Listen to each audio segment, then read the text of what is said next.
Well, I always start from a strong feeling and an idea.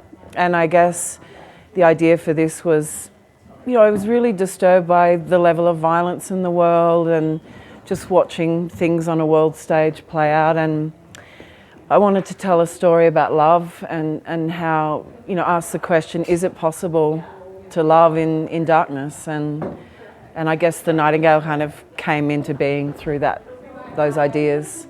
It's definitely the most challenging, but also the most rewarding job I've ever done.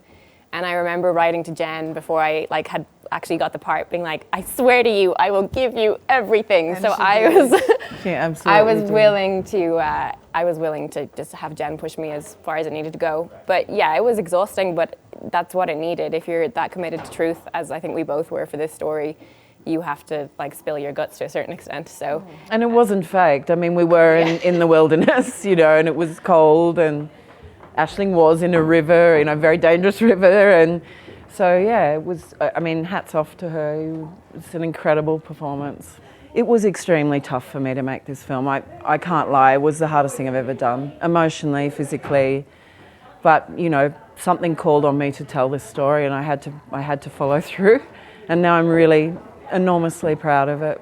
We watch so many films where you see hundreds of people having their heads blown off and arms blown off, and you're just watching, feeling nothing. Whereas seeing a scene between two people, and for me, acting, that's what I love about acting, is the human connection. That's what I love most. And so for me, it was a real, I wouldn't say pleasure. I mean, it was just, it was incredible to just have it pare down and try and, it sounds grandiose, but to try and expose these truths that we're all trying to live through. So I think that there's no better way than doing that in a more intimate level. And yes, it might be uncomfortable sometimes in doing it and in watching it, but that's the point.